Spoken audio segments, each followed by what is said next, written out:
Estamos poniendo la mañana en camino, estamos en el 98.7, es el momento de recibir a nuestro invitado acá, el diputado Jorge Gandini. SEA Portones, 2 años de garantía y 3 controles remotos inviolables.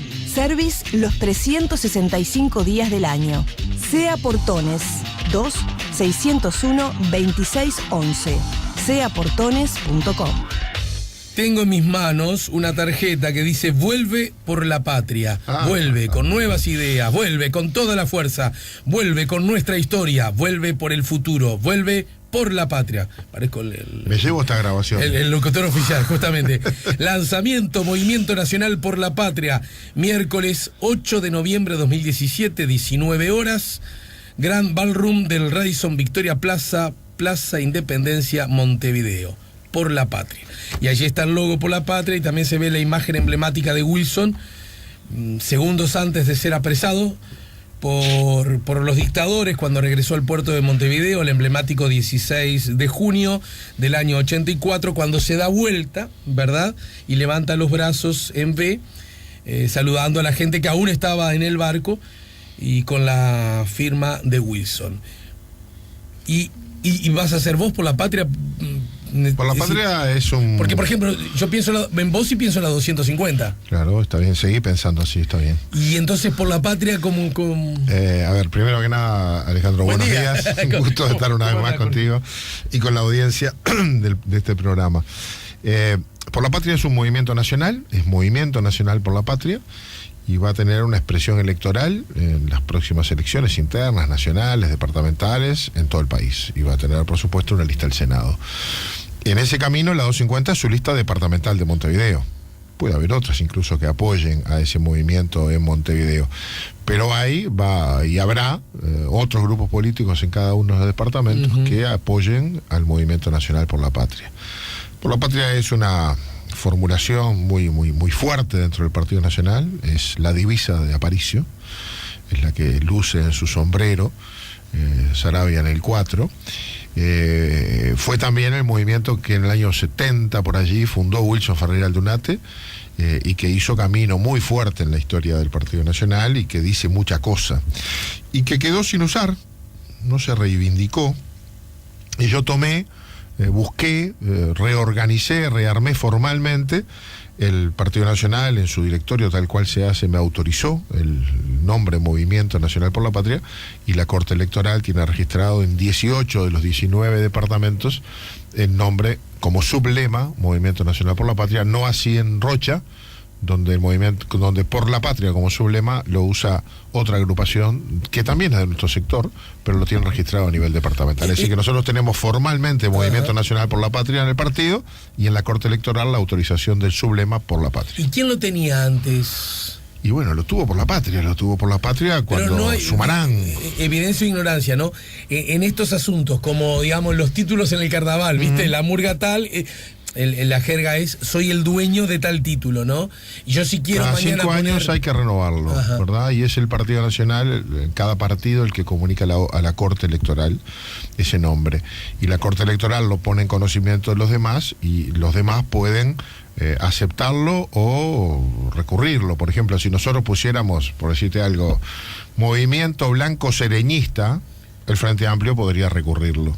Así como en algún momento se usó dentro del Frente Amplio algún nombre que el Partido Nacional reaccionó porque le ponían la palabra blancos dentro del Frente Amplio, y el Partido Nacional recurrió y se aceptó para no confundir a la ciudadanía, ¿verdad? Entiendo. Entonces, es la Corte Electoral la que finalmente autoriza, pero pasa primero por los partidos. Si yo mañana quiero decir, loco, mira, me voy a tirar a política, y obviamente lo voy a hacer, ¿en qué partido lo voy a hacer si me tiro en política? En el Partido Nacional, obviamente, ¿no? Con esta locución que me acabo de mandar. Entonces digo, me encantaría el nombre Movimiento Nacional de Rocha, porque como soy de acá cerca del Palacio Legislativo, la calle Rocha... Lo vas a tener que pedir con ciertos requisitos, firmas, etcétera. Pero alguien me va a decir, se lo vas a tener que pedir al directorio. El directorio lo pasa a su comisión interna, que va a revisar y te va a contestar. Movimiento Nacional de Rocha está reservado formalmente por la agrupación tal y cual. No lo puede usar. También podés preguntar por otro nombre y te pueden decir no tiene inconvenientes, entonces se te autoriza. ¿De acuerdo? Perfecto, bueno, entonces queda todo el mundo entonces, convocado. Cuando yo pregunté por la Patria, no estaba en ningún lado, salvo en Rocha. Que además es alguien cercano a claro, vos. Sí, José Luis Molina, gente muy querida. Bien, en todo caso, miércoles 8 de noviembre, en pocos días más, en el Radisson Victoria, que es como la presentación. Es el lanzamiento, viene gente de todo el país, viene gente que adhiere al movimiento, vieja gente de Por la Patria, gente nueva, agrupaciones. Para dejártelo claro por las dudas, ¿no?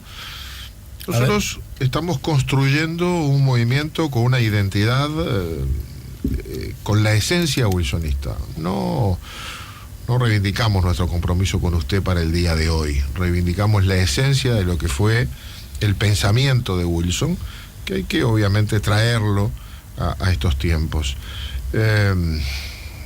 Desde esa identidad, desde esa construcción de movimiento político, en la interna vamos a apoyar la candidatura de Jorge Larrañaga. Te lo quiero decir para que nadie piense que esto termina en una candidatura presidencial distinta. Esto termina en un movimiento nacional que apoya la candidatura de Jorge Larrañaga como la estamos apoyando hoy. Hoy lo hacemos desde adentro de ese movimiento. Puedo hacer un agregado pícaro desde afuera. Dale. Voy a hacer un agregado pícaro, pero sensato a la vez. Sí. Y no es para presentar una candidatura presidencial. Exactamente.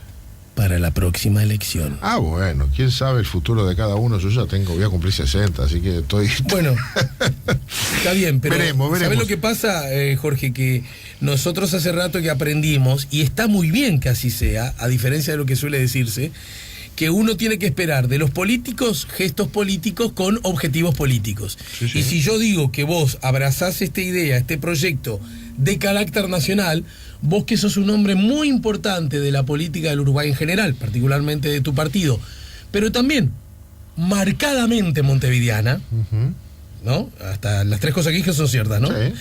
De algún modo me parece que esto es un espacio que de algún modo generará inevitable recorrida de cara al país todo. Sí, lo estoy haciendo. Bien, ¿en qué puede terminar? Ya sé que vos, estoy seguro que vos no lo sabés todavía, nadie lo sabe, pero yo legítimamente puedo suponer que es una plataforma adecuada para, más temprano que tarde, seas vos un candidato a la presidencia. Lo que pasa es que pensar así es... el razonamiento no es malo, bien, ¿no? No es malo. Lo que pasa es que pensar así es subordinar todo lo trascendente que tiene la creación de un camino, la construcción de un camino, en una aspiración legítima, pero personal.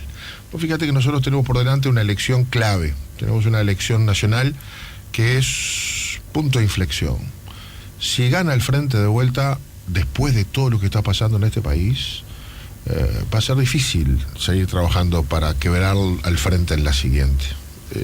Creo que el Partido Nacional tiene la enorme oportunidad de ganar y la gran responsabilidad de ganar. Hay una fuerte necesidad de hacerlo en este momento. El Frente ya ganó 3 veces y gana 4 después de lo que ha pasado en este gobierno, que no ha sido muy exitoso. Eso pone en cuestión muchas cosas. Si el partido gana, Por la Patria y todos nosotros tendremos la responsabilidad de gobernar, y después de eso quién sabe lo que nos depara a cada uno, porque el ejercicio de un gobierno es una mochila pesada de la cual pueden salir fabulosas oportunidades en la reconstrucción de un país, de un camino, con nuevos liderazgos que emergen en tanto hay gente que se exhibe en responsabilidades importantes, no solo las parlamentarias como tenemos hoy desde la oposición, pero también te pueden salir mal las cosas. Si perdemos va a haber un necesario reacomodo del partido, y dependerá mucho de cómo nos fue a cada uno, de la edad que tenemos, de cómo nos visualiza la gente, más que de la construcción de un movimiento político. Por supuesto. Entonces, pero si de paso lo tengo armado eso. Nosotros lo que estamos naciendo es para aportarle al partido lo que el partido necesita de nosotros y de otros para cumplir con la responsabilidad histórica que tiene. Nosotros queremos ganar para gobernar este país. A la edad que yo tengo y con el 60, cúmulo dijiste. voy a cumplir en marzo, y con el cúmulo de experiencias que no tengo excusa de no aportarle al partido, yo tengo que salir a tomar desafíos, yo tengo que salir a tomar riesgos y tengo que hacer el aporte de lo que yo creo puedo aportar desde un diferencial, sin generarle problemas al partido. Yo voy atrás de la candidatura de Jorge Larrañaga, pero si tengo cosas para decir con una impronta particular, entonces tengo que expresarlo. Y salgo al descampado, ¿no? Salgo de mi zona de confort, yo estoy muy cómodo donde estoy en el movimiento al que pertenezco y seguramente tengo posiciones aseguradas allí. Y ahora no sé si las tengo. En buen romance, tengo que salir a votar y a competir. Esto significa que vos, en tu zona de confort, tendrías asegurado y claro, un lugar en el Parlamento. No, pero tranquilo. Tranquilo. Está, pero es lo que yo quiero. Yo quiero que el partido gane. Quiero poder expresar desde un lugar de ejecución las cosas que pensamos diferente a este gobierno. Necesitamos transformar el país. No estoy contento con el país que tengo. Entonces tengo que salir a hacer lo que me toca. Yo no tengo más nadie al que reclamarle nada. Si hay algunas cosas que no pasan porque yo no las hago pasar. Soy responsable de eso. ¿Te sacaste de la cabeza la posibilidad de ser intendente? Sí, totalmente. Ya me la sacaron de la cabeza, ya está. No, bueno, pero nadie me saca mi vocación ni mis energías. Me cerraron un camino y está cerrado. Pero ahora se puede abrir, ¿no? No creo que no. ¿Vos decís que... Si no fui bueno para mis compañeros para tomar ese camino, no lo soy ahora. No pasó nada, no cambió nada. Está bien, pero vos sos futbolero. Esto es lo mismo que el fútbol. Si yo no fui bueno para que el técnico me llamara a entrar a la cancha, sí, pero ¿sabes lo que pasa? Que el partido terminó y yo sé que, con todo derecho, los políticos la dibujaron, no le fue bien, porque el objetivo para el que formaron el Partido de la Concertación no anduvo, y era frenar el Frente Amplio. No lo frenaron, ganó el Frente Amplio de vuelta a la elección. Y segundo, entre los candidatos, el que surgió con cosas en el haber es alguien que incluso se fue de la estructura de los partidos y ahora le está sacando votos a los partidos tradicionales. Bueno, sí. Cuando hicimos hacer la concertación era para que la suma diera más que las partes. ¿Sí? Teníamos 7 ediles los blancos, 7 ediles los colorados. Pensábamos que en la unión de estos dos y de algunos otros, la sinergia iba a dar más que 7 y 7. Y dio en total 13, de los cuales los colorados sacaron 0 y los blancos sacamos 4. Por lo tanto, primero no dio resultado, no votamos mejor juntos que separados. O volvió a ganar el frente. Después inventamos un candidato que nos usó nuestra espalda, nuestros hombros de plataforma personal para lanzar su propio partido político, se la creyó y largó a otro lado. Si se hubiera quedado acá, por acumulación hoy tendríamos un candidato muy asentado para competir con el frente. Ahora tenemos un candidato nacional para competir con nosotros, en el mismo escenario que nosotros. Tenemos un Daniel Martínez que ganó las elecciones con la impronta presidencial, o sea que tenemos un lugar desde el cual salió alguien que va a competir con nosotros en el escenario nacional. Sí. Y el partido además no apareció. Fíjate que yo no soy convencional del partido, porque quienes fuimos por el partido de la Concertación no pudimos participar en la interna del Partido Nacional. Entonces, el partido no hizo una evaluación todavía. No la hizo. Bueno, cuando la haga va a dar malos resultados. Hizo. Bueno, yo no sé, yo creo que yo lo propuse en el partido hacer esa evaluación porque hay que tomar una decisión. Y esto es una decisión que implica a los montevideanos, pero también al partido como tal. El partido tiene que hacer una evaluación poniendo claramente el resultado de cómo le fue, porque tiene que decidir cómo va. O sea, ¿cómo vamos en Montevideo en la próxima elección? ¿Vamos nuevamente con la concertación? Si esa es la decisión, tenemos que empezar a trabajar, porque la concertación no se reunió nunca más. Tiene una autoridad política que ha sido en principio desconocida y luego no se reunió nunca más. No tuvo una convención, no hay una bancada de los 13 ediles en la Junta Departamental, hay varias bancadas, es decir, se resquebrajó por dentro. Y hay una bancada blanca, una bancada colorada que renació a partir de los que sacó Novik, que muchos eran colorados, y una bancada de Novik. Y no sé si no hay algo más todavía. No tiene vida propia. Tendríamos que repensar nuestra política de alianzas. Es con los colorados, es con Novik, es con los dos y algún otro. Hay que empezar a posicionar candidatos. El Partido Nacional podría poner solo uno. Ahí tiene que empezar a pensar quién es. Si no vamos por ese camino... ¿Pero de verdad me decís que vos no estás en carrera? No, claro que no. Pero estoy en esta carrera que te acabo de decir. Bien. Estoy en la carrera nacional. Estoy armando un movimiento nacional para ayudar al partido a ganar las elecciones nacionales. Obvio que en Montevideo estoy trabajando fuerte, pero no para la intendencia. Sobre este asunto, Vuelve por la Patria Mirá vos, llegaste, me diste la tarjeta y estamos hablando solo de esto, ¿no? Pero está bueno porque nos enmarca. Claro, sí, por supuesto.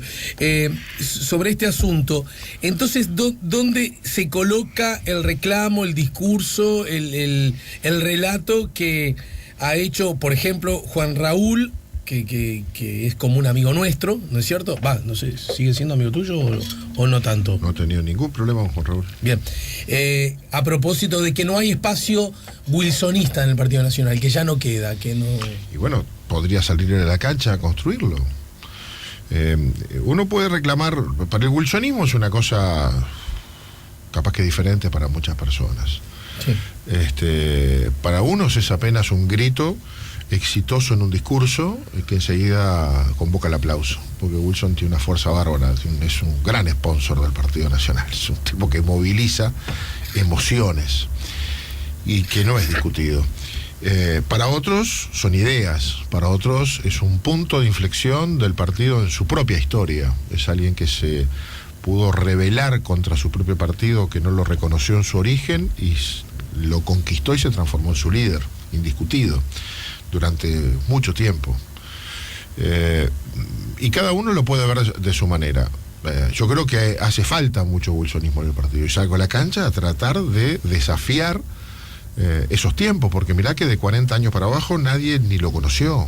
No es necesariamente una bandera de victoria.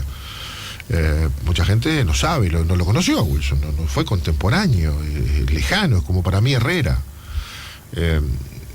Si Juan dice que acá no hay wilsonismo, bueno, está convocado a hacer su aporte, lo podría hacer, es un político de raza, el partido lo llenó de honores toda su vida, lo hizo senador muy jovencito, nadie sabe si tenía los votos, pero allí lo puso Wilson en la lista del Senado y a encabezar la W en el 84, y salió diputado y salió senador y optó por ser senador, cosa que muchos no han logrado al cabo de toda su vida, y él con 30 años logró su primer cargo legislativo, fue ser senador. Y fue senador, y fue embajador, y estuvo dirigiendo Salto Grande, y estuvo en el Banco de Seguros, y ahora estuvo en el Instituto de Derechos Humanos. Y bueno, siempre el Partido Nacional lo llenó de esos honores. Hoy debería pelearla de adentro con sus ideas y plebiscitarlas, que es como se hace en la democracia. Yo no sé si él entiende eso o entiende que el camino está en otro partido. Ahora te voy a decir una cosa, Wilson era blanco, arrogantemente blanco, insoportablemente blanco, orgullosamente blanco, todo el día y toda la noche, como decía él en su propio discurso. Pero o sea, ¿por qué me recordás esto? Porque si los wilsonistas el loco está diciendo acá. Novedad. Porque los wilsonistas estamos acá. O sea, el primer espacio de los wilsonistas es en el Partido Nacional. A lo mejor no tienen las ideas esenciales de Wilson, no tienen el espacio que deberían tener.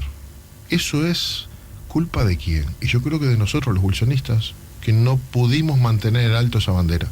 Y en la interna perdimos con otra corriente del partido y perdimos más de una vez. Ahora, eso no quiere decir que no estén vivas esas ideas. Yo creo que lo están, le han faltado abanderado. Yo creo que lo que hemos fallado es en los liderazgos para llevar adelante esas banderas en los últimos tiempos. Bueno, pero buen dato es el que tirás. Y yo tiendo a que es lo que menos importa, por otra parte, a coincidir contigo. Sin embargo, yo pienso en Wilson, y si bien pienso en una forma, en un capital político del país, pero esto correlaciona a la calidad de sus políticos, como en alguna medida lo es Sereñi también, ¿verdad? Uh-huh. Pero bueno, movimiento sereñista en el Partido Nacional me resultaría bravo de asimilar, ¿no es cierto? Nosotros pintamos una frase cada vez que hay alguna fecha de Wilson. Yo no quiero equivocarme, pero yo creo que se la escuchamos o se la leímos una vez a Juan Raúl y la hicimos nuestra. Uh-huh. Que dice: Wilson es de todos, nosotros somos de Wilson. Porque ahora Wilson es de todos y está bien. Wilson impregnó al país desde su actitud y posición de la gobernabilidad, de su lucha inquebrantablemente fuerte por la democracia, desde su posición por encima de los partidos políticos en muchos temas de hombre de Estado, Wilson impregnó toda la colectividad nacional y todos tienen algo para decir de Wilson. Bueno, la última campaña electoral interna del Frente Amplio, Javier Miranda usaba la figura de Wilson, decía: si no estuviste en la plaza cuando vino Wilson, ¿te acuerdas? Porque Wilson convoca, está bien, Wilson es de todos. Ahora, nosotros somos de Wilson, esa es la diferencia. Nosotros tratamos de honrar ese legado y estar a la altura de él, cosa que nos cuesta mucho. Nos vamos a la pausa, al regreso vamos a hablar de otros asuntos, vamos a hablar acerca de UPM, vamos a hablar de los cincuentones y vamos a hablar de estas explícitas diferencias que se han evidenciado en la interna del Partido Nacional. Estamos poniendo la mañana en camino. Ya volvemos con La Mañana en Camino.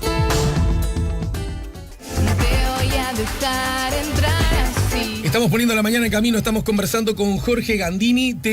Me parece una cosa, Jorge, que esto de que el gobierno no les dé mucha información acerca de UPM, y que de alguna manera el tema de los cincuentones esté todavía demasiado en el aire, a tal punto que había una instancia para dar información y no la hubo, a lo mejor le viene bien a ustedes, los blancos, que estaban medio peleados, para unirse en contra del gobierno. ¿Puede ser? ¿Viene bien? Qué lectura rebuscada. Igual no generé ninguna de las dos cosas, ni las acciones del gobierno ni la pelea de los blancos. Los blancos tuvimos nuestros desencuentros y los seguiremos teniendo. Y no hay partido grande y mucho menos una familia que no tenga desencuentros. El asunto es cómo se resuelven. Y hay una enorme exigencia de nuestra gente a que tengamos la madurez suficiente para resolver nuestras diferencias. Cuando más grande es el partido, más diferencias hay, porque para ser grande hay que abarcar cada vez más. Pero hay que procesarlas bien, esa es la tarea de los dirigentes. Y yo creo que, bueno, tuvimos un desencuentro importante que se ha ido canalizando. La reunión de... Sí, muchos otros. Cuando nosotros bajamos la pelota muy fuerte cuando hicimos una declaración en Alianza Nacional, se esperaba de nosotros un reproche importante a las declaraciones de Luis Lacalle vinculadas a que él renunciaría en el lugar de Bascú y todo lo demás, y sin embargo hicimos una declaración que intentó marcar nuestra posición, pero sin hacer reproches. Y creo que a partir de ahí comenzamos a conversar, porque nos dimos cuenta... Y no lo de San José después, ¿verdad, Jorge? Sí, pero eso es un tema local que no es consecuencia de esto, es un tema que ya se venía gestando desde antes, que es una diferencia local importante, y bueno, que terminó en lo que terminó en un desencuentro entre el intendente y la bancada de Alianza Nacional, pero nosotros no nos metemos en ese tema. En otros lugares pasan cosas similares, mirá que han pasado. Y nunca nosotros... la dirigencia nacional, digamos, de Alianza Nacional, no nos metemos en eso. El senador Carlos Camí habló fuerte, ¿no? Pero es el dirigente principal de San José, fue candidato a intendente, fue candidato a diputado por allí. O sea, más desde ese lugar claro, que... obviamente, sí, obviamente. Yo creo que con UPM y con los cincuentones hay un punto de encuentro que es que ambas decisiones tienen impactos fiscales importantes. Y entonces hay, dentro del Ministerio de Economía, visiones diferentes. Y eso está generando problemas en el gobierno. De hecho, la renuncia del número 3 del Ministerio tiene que ver con ambas cosas. Es decir, con el impacto fiscal que va a generar las renuncias fiscales que hay que concederle a UPM, más allá de las que ya llevan implícitas una zona franca, la producción, una zona franca, que eso ya está. Sí. Hay otras negociaciones sobre la mesa que no conocemos, y lo mismo el exabrupto presidencial de aquel día en que Vázquez bajó del Consejo de Ministros en la Torre Ejecutiva y le dijo a los cincuentones manifestando en la calle que el tema estaba resuelto y no sabían cómo.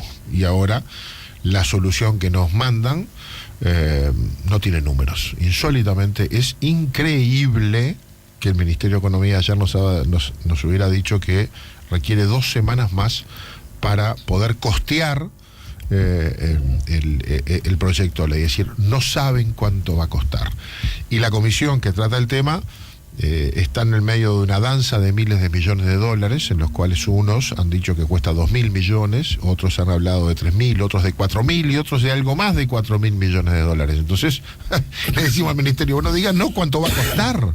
Y el ministerio, que mandó el proyecto de ley hace 3 meses, suspendió 2 veces su venida, y cuando vino nos dice, necesitamos 2 semanas más para hacer los números. Pero le decimos, pero si ustedes no hicieron los números, ¿quién los hizo?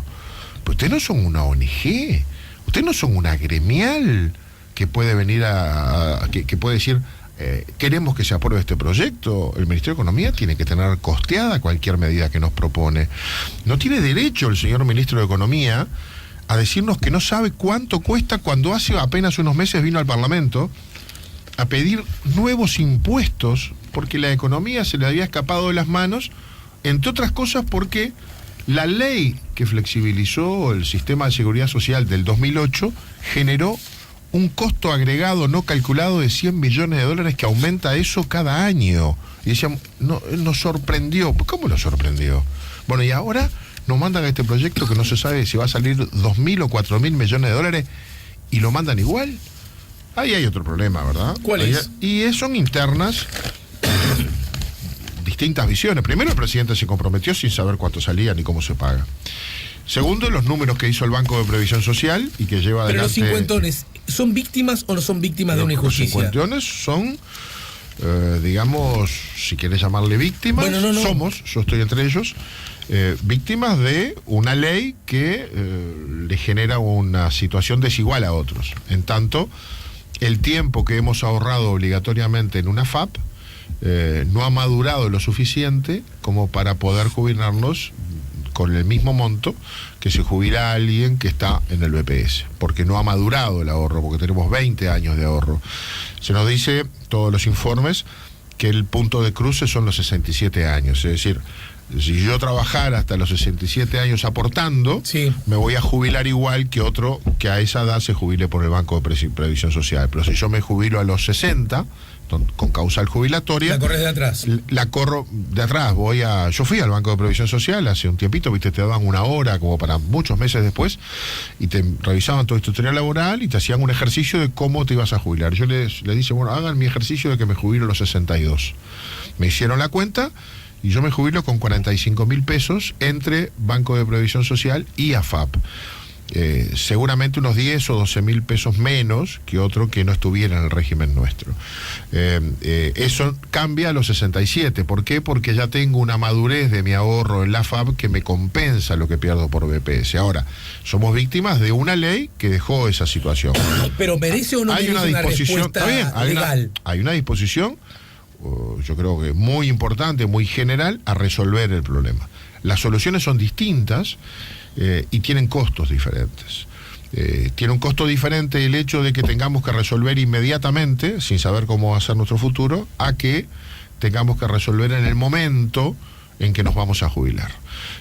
Si yo supiera... Hay una propuesta, Michelini. Hay una propuesta, sí, también la hizo la oposición. Michelini ahora se tiró al agua con eso, que está bárbaro, pero hay hasta proyectos de ley en ese ¿Te gusta más por ese lado? Claro, te pongo mi caso personal, para seguir con mi caso personal, que es el de mucha gente. Dale. Suponete que no salgo reelecto en la próxima elección. Bueno, voy a tener 62 años y digo, me tengo que jubilar. Ahí tengo una realidad. Suponete que salgo reelecto. Entonces digo, me jubilo a los 67. ¿Sí? Estoy un periodo más, tengo causal jubilatoria, tengo 67, y ahí ya no necesito cambiarme del sistema. Porque no vas a perder en la edad dinero, de cruce, digamos. No voy a perder dinero. Ahora, me obligás a tomar esa decisión ahora, y yo no sé cómo va a ser mi futuro. Y capaz que por las dudas, entonces me apuro a jubilarme. ¿Sí? Porque me obligás a tomar la decisión ahora. Y eso sale mucho más caro, porque es un universo mucho mayor el que va a optar por ese camino. En cambio, si dejamos que las cosas fluyan y le dejamos a la gente la opción para el momento en que tenga que tomar esa decisión, si puede decir, no, yo ahora estoy bien de salud, pero yo no sé cómo voy a estar dentro de 5 o 6 años, entonces mejor me jubilo ahora. Ahora, si tengo la oportunidad, porque la ley me lo permite, de tomar esa resolución más adelante, bueno, voy a ver más adelante cómo estoy de salud, y entonces tomo esa decisión a los 60, a los 62, a los 67, cuando sea. Creo que eso tiene un contenido conceptual, pero además tiene un contenido económico importante para el Estado. Ahora, ¿sobre qué base podemos discutir? También deja con cierta incertidumbre, porque nunca vas a saber qué volumen de personas van a optar por un camino u otro llegado pero el vas momento, a saber, ¿no?, que si le das la opción al final, va a ser mucho menos ese volumen.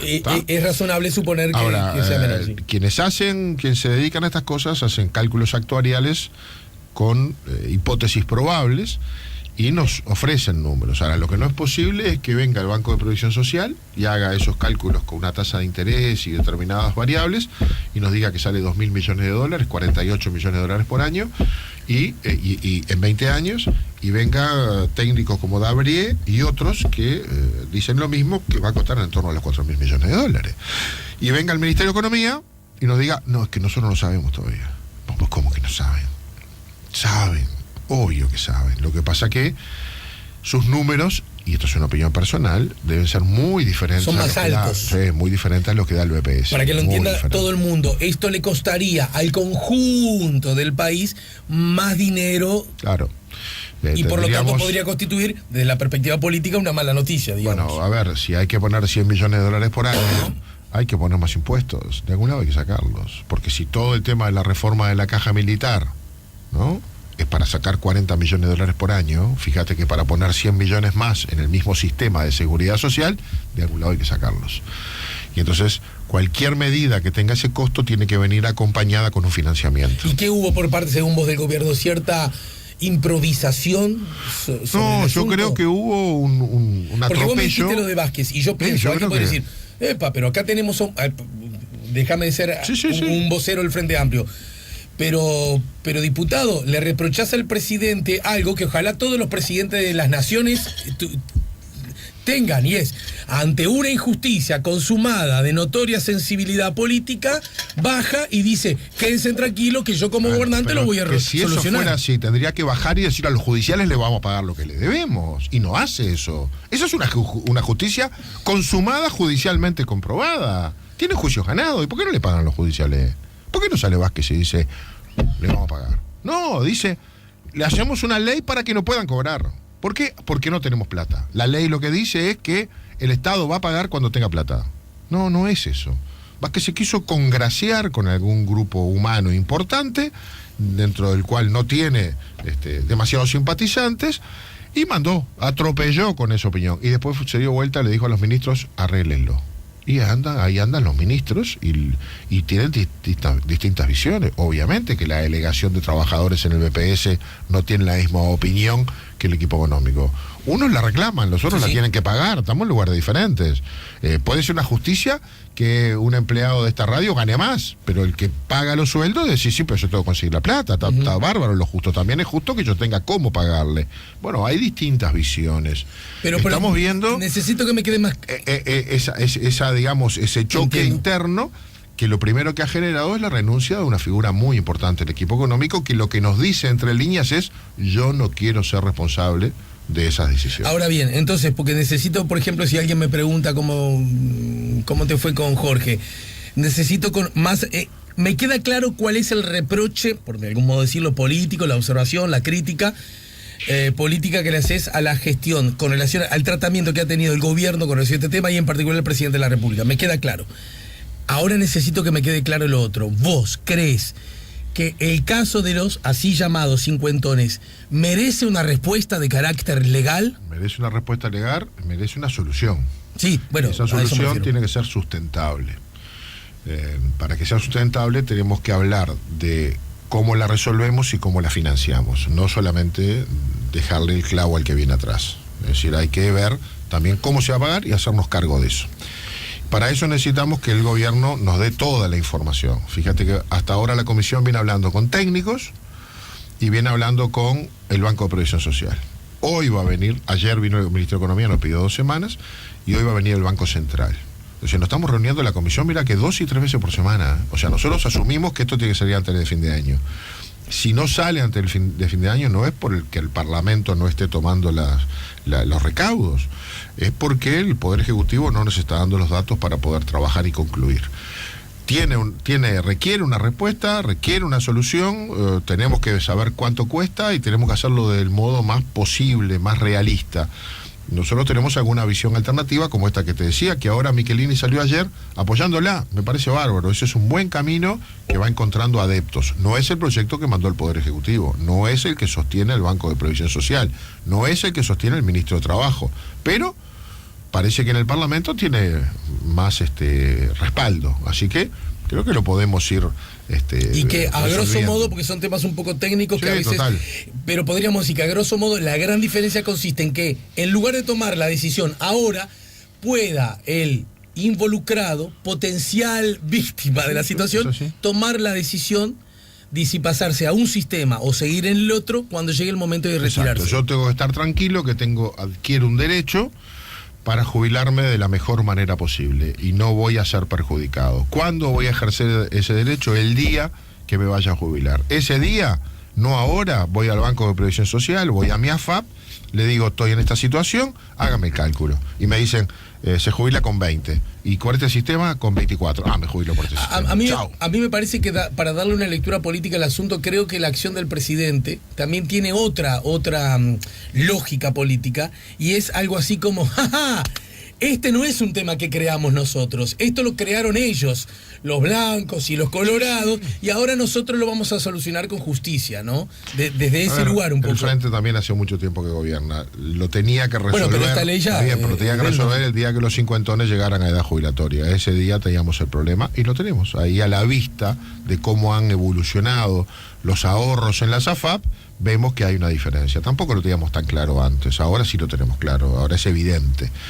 Entonces hay que resolverlo para estos, y del mismo modo también hay que pensar en resolverlos para aquellos que hubieran cumplido, hubieran tenido su causal jubilatoria siendo cincuentones antes que salga esta ley, porque mirá que hay alguna gente que ya se está jubilando y no tiene la ley vigente, por lo tanto se puede estar jubilando obligatoriamente por un sistema que lo dejó atrapado en una liquidación de haberes menor a la que podría tener si estuviera la ley vigente, la ley de la que estamos discutiendo vigente.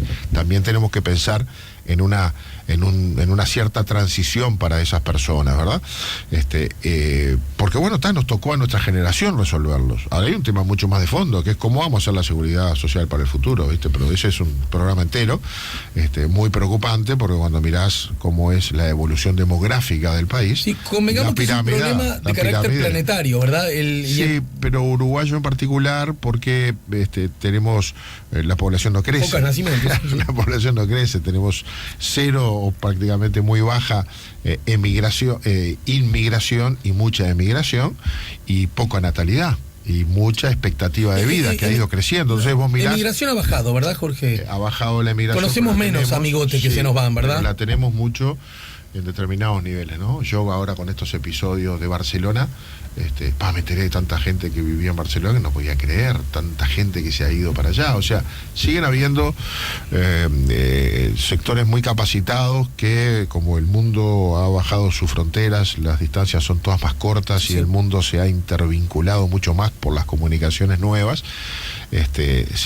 se va y viene, hace un posgrado y se queda, o se va, viste cómo ha cambiado eso mucho. Antes irse a Europa era todo un tema, ahora es ir y venir.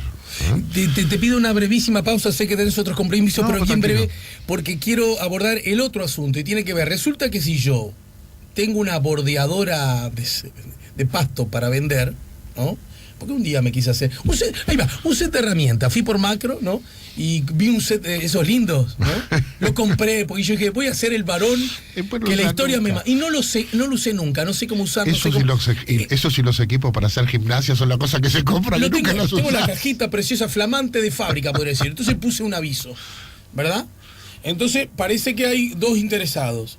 Si hasta para vender, Jorge, una caja de herramientas, hay cosas que digo, pero no digo todas. Hay otras que guardo. El otro que me quiere comprar una caja de herramientas de 350 pesos también me muestra un poco las barajas, pero no me las muestra todas. Si para vender una caja, negociar una caja de herramientas, estamos los dos uruguayitos mirándonos como medio reojo, sonriéndote las cámaras, pero mirando de reojo, para instalar una planta de celulosa, ¿a quién se le ocurre, te la dejo así planteada, que tenga o cualquier otro gobierno que contar todos los detalles de semejante negociación entre tigres, entre lobos de la Malasia, que donde te distraes te comieron hasta el tobillo y la yugular. ¿No es sensato que haya reservas, que haya confidencialidad, que haya cosas que no sepamos porque están en manos de los legítimos representantes que nos gobiernan? Luego de la pausa. Estamos con Jorge Gandini, estamos poniendo la mañana en camino. Ya volvemos con La Mañana en Camino. Tengo que encontrarlo.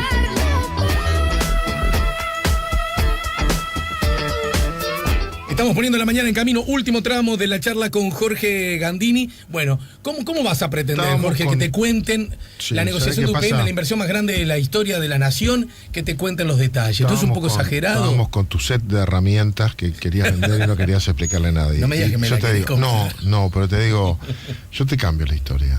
Vale. ¿Y si la compraste con plata que es de los dos? ¿O si la vas a pagar a crédito?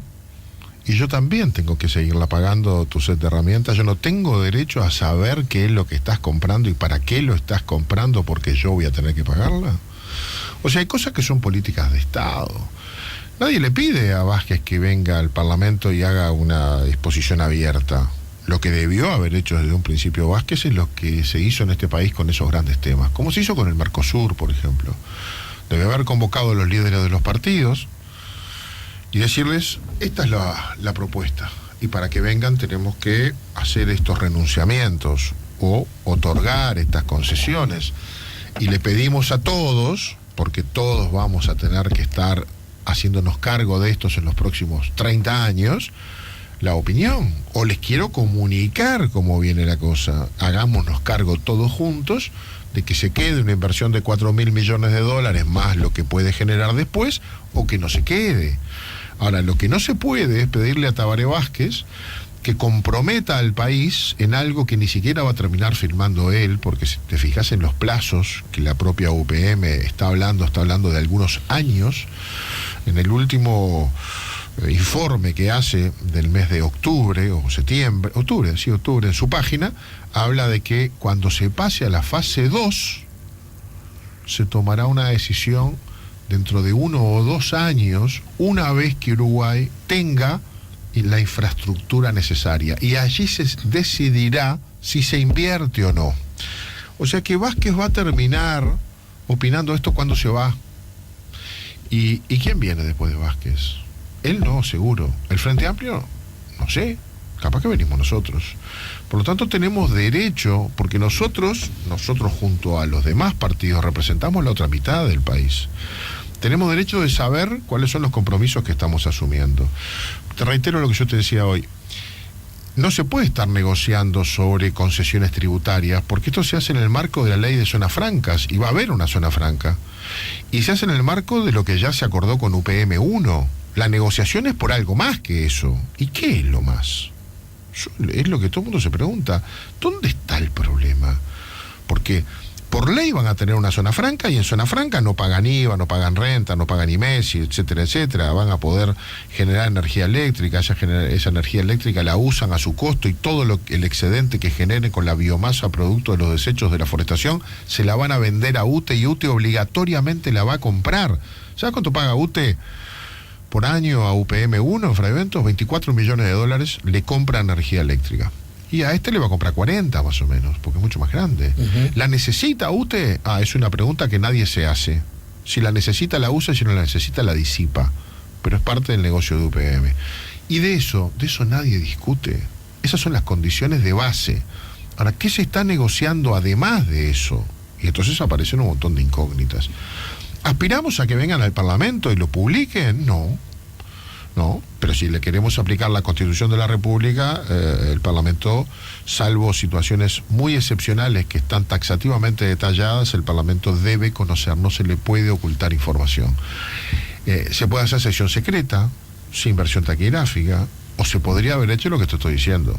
El presidente de la República, cuando nos quiso anunciar que había petróleo y empezamos a discutir a ver qué vamos a hacer con la plata del petróleo, una cosa maravillosa, ¿no? Es decir, qué vamos a hacer con la piel del oso el día que lo casemos. Todavía no pasó ni un oso cerca, pero... Y convocó a los expresidentes y se puso a debatir con ellos de una ley que fijara el destino de los recursos que podían generarse con la producción de hidrocarburos. Sobre esto podríamos haber tenido un diálogo, porque mirá vos cómo sean las cosas. UPM no va a invertir un peso hasta que no haya infraestructura. Ahora, la infraestructura solo tiene sentido con UPM. Meterse en un gasto de 1.000 millones de dólares. Podríamos comprarnos el frac, pero no aparece la novia. Podríamos todos quedar comprometidos a pagar durante 20 años la construcción de una vía desde Paso de los Toros al puerto de Montevideo, que solamente podría estar amortizada por una utilización de carga como la que UPM podría garantizar, y a lo mejor UPM no está. Y si UPM no está, gastamos 1.000 millones de dólares en hacer una vía sin uso, y con esos 1.000 millones de dólares podríamos estar arreglando otras vías u otras carreteras. Ese escenario podría darse, Y podría claro. darse que hagamos todo y después que diga UPM, ¿sabes qué? No me interesa. Bueno, esto es lo que nos ha dicho el Ministerio de Transporte y Obras Públicas. Son caminos paralelos, y ha dicho la vía de la vía se va a hacer de cualquier modo, con o sin UPM. Bueno, pero que haya una vía de tren, a mí, yo qué sé, a lo mejor soy el rey de los troncos. A mí que de alguna manera le metan cierto aire al tren a través de las vías, Está cuestión bien. elemental, a mí me parece una buena noticia. ¿Te Y de parece paso, una mientras buena hacemos noticia? eso, Hasta damos que trabajo. no te digan cuánto vas a tener que pagar. Porque toda inversión tiene que tener un retorno, si no cualquiera se funde. Bueno, ¿cuál es el retorno de hacer esa vía si no está UPM? ¿Por qué con ese mismo dinero, si queremos vías, no hacemos otras vías? A lo mejor son otras vías. Esta tiene sentido porque está UPM. Si no, no tenía sentido, ¿verdad? Entonces, quizás nos estemos embarcando en una inversión muy importante que comprometa al país durante mucho tiempo, para que después crezcan nidos en las vías, porque ¿qué es lo que va a pasar? El argumento del Por ahí, gobierno si no es madera. luce como sensato en este sentido. Cuando se le dicen, estoy grosereando y no digo que vos lo estés diciendo ni siquiera pensando, manga de entreguistas, van a hacer todo lo que la empresa transnacional les exige. No estás en ese discurso, ¿no? No, en ese curso estaría al frente si lo estaríamos haciendo, si lo estuviéramos haciendo nosotros. Bueno, pará. Entonces, manga de entreguista. Y entonces, ¿qué dice el gobierno? Y luce sensato. Mira, si fuéramos una manga de entreguista, ya hubiéramos firmado hace rato. Justamente, como no lo somos, estamos negociando. Uno muestra una cosa, uno presiona acá, otro busca allá. La pregunta que creo que se impone hacer desde la perspectiva Pero, a ver, política es esta, Jorge.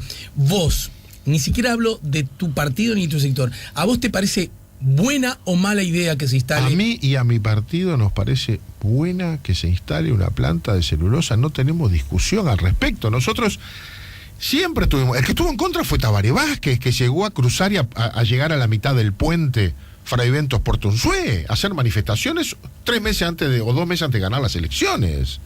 Ellos estaban en contra.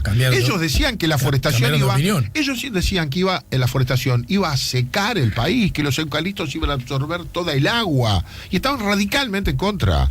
Y hoy quieren poner la planta de celulosa más grande del mundo. Nosotros no tuvimos dudas y no tenemos dudas. Nos parece bien, no a cualquier costo.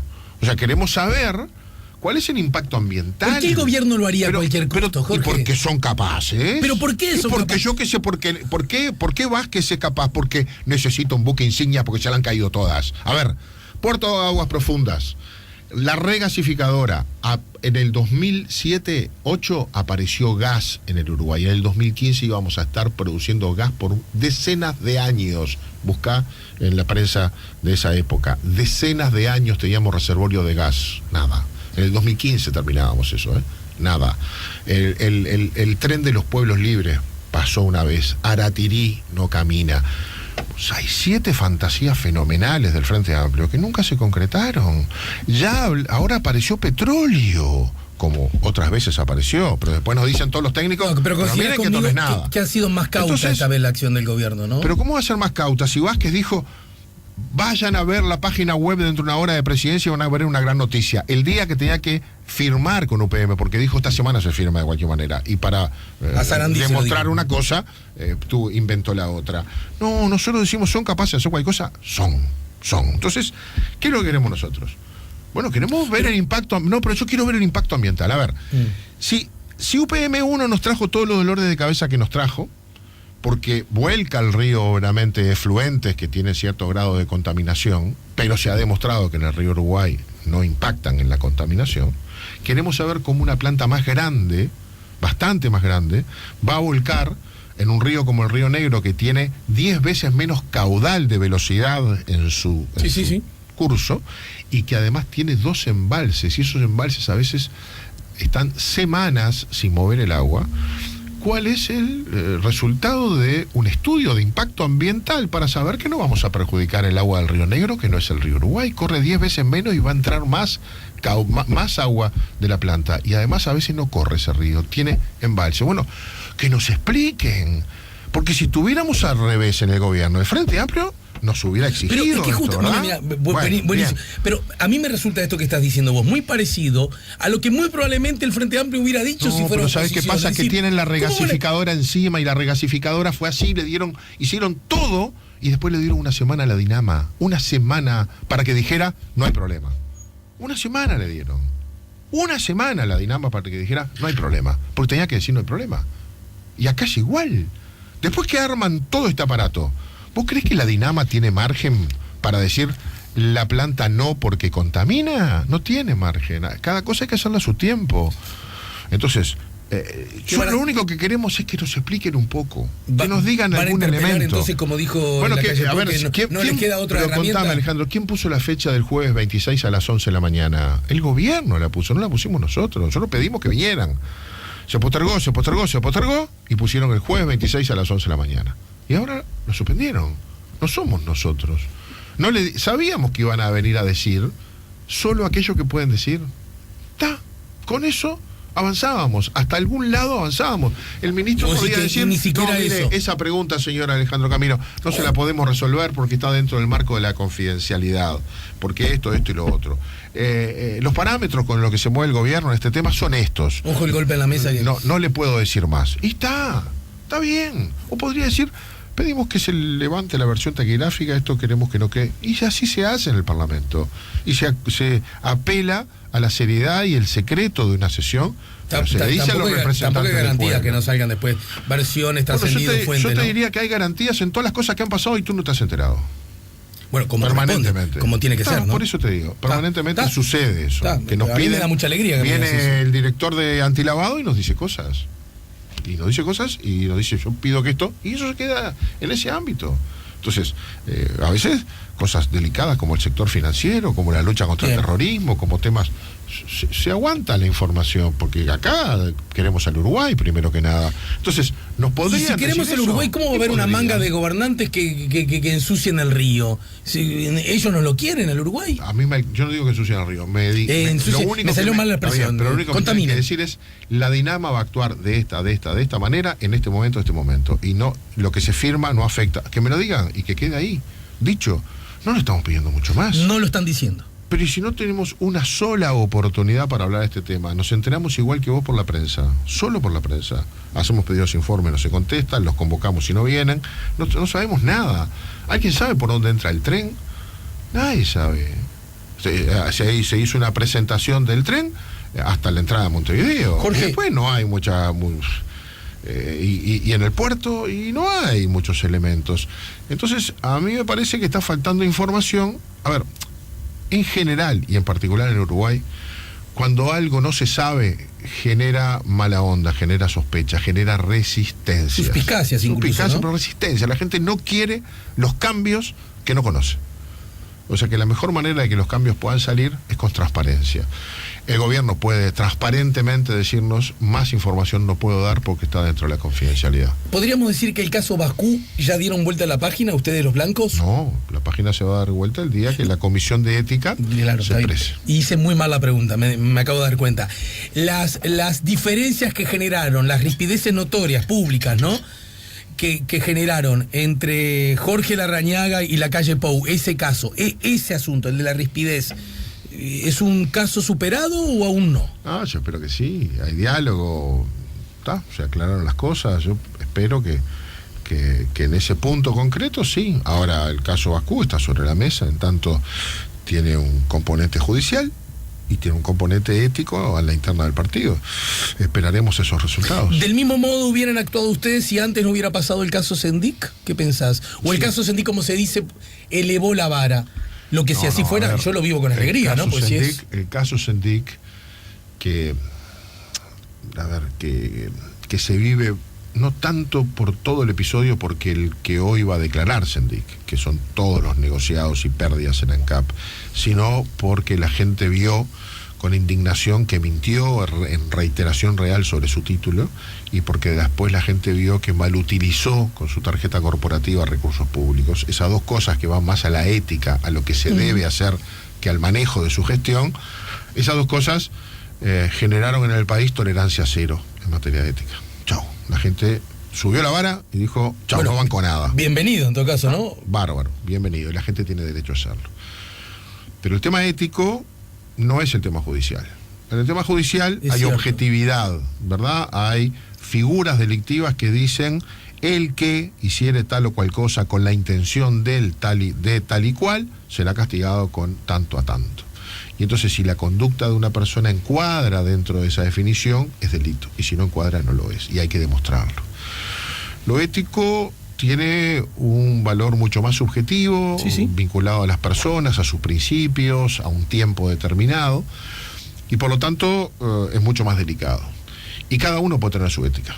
El Partido Nacional le encomendó hace muchos años a una comisión de notables, digamos, de personas que no tienen carrera política, pero son de nuestra confianza, que evaluara nuestra ética, y lo hace permanentemente. La prensa no se entera, pero a veces hay actitudes de compañeros que otros piden que se consideren allí.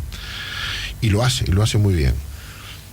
Y eso es delicado, porque además es delicado en tanto la gente hoy agarra un celular y tiene derecho a juzgar y bajar la guillotina al instante, y lo hace, y dice, pim, pum, hay que echarlo. Chau, es lo que dice la gente.